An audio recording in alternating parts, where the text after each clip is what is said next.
Hello everyone, welcome to Fuse Room. I'm Alberto, and in this video we're going to talk about Reverberate by LiquidSonics.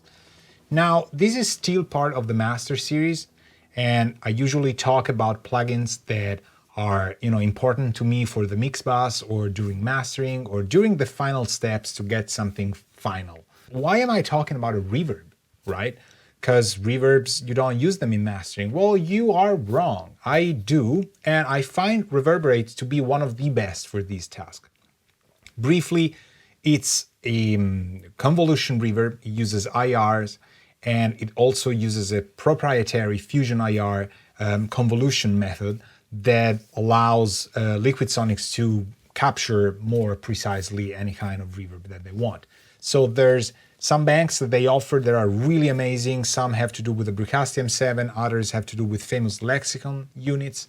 Let's just hear this very delicate song from sort of like halfway through to the end, with and without this special master reverb that I designed, and then we're gonna talk about it.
All right, I wanted to let you hear this on this specific track because it's such a very delicate track and romantic, and there's a lot of acoustic effects.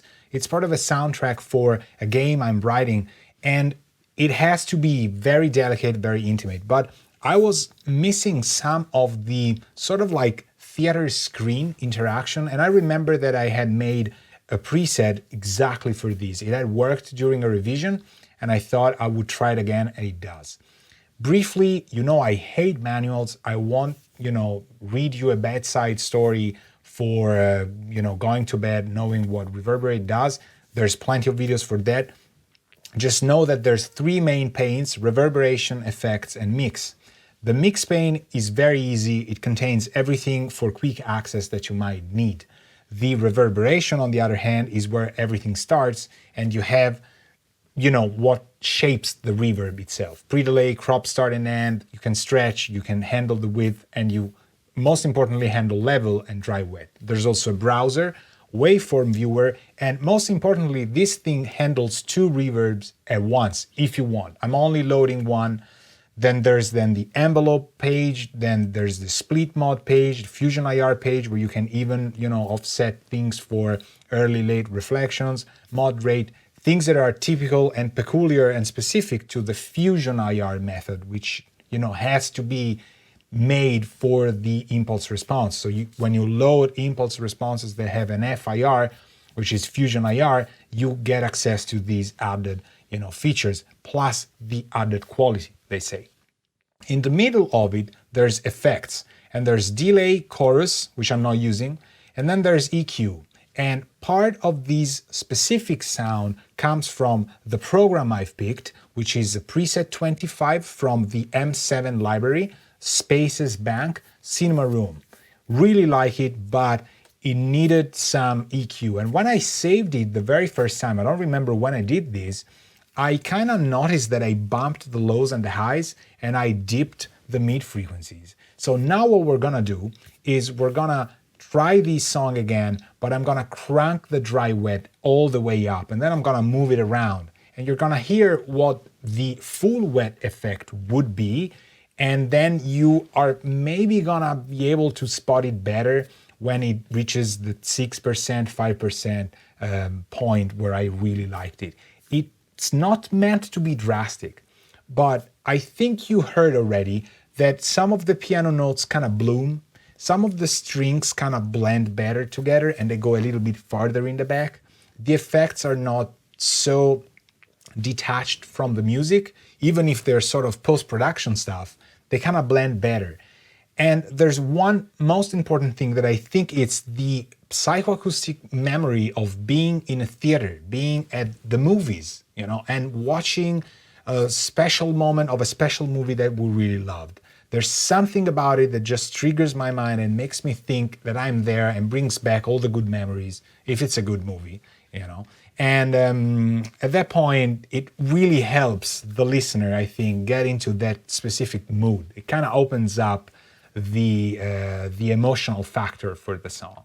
So let's go full wet and listen to how this sounds.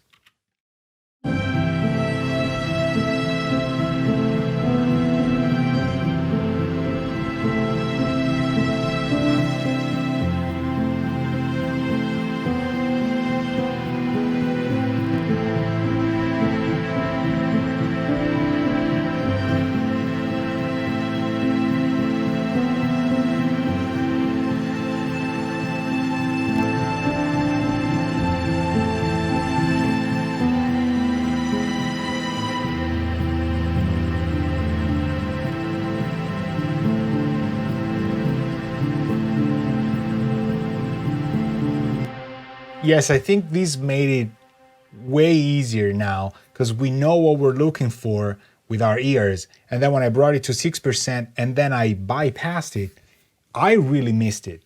There's some, things happening in the phase, being a reverb, that help as if it was a compressor and as if it was an EQ because of how I kind of equalize the lows and the highs. There's an ambience that I can't really put my finger on, but really works.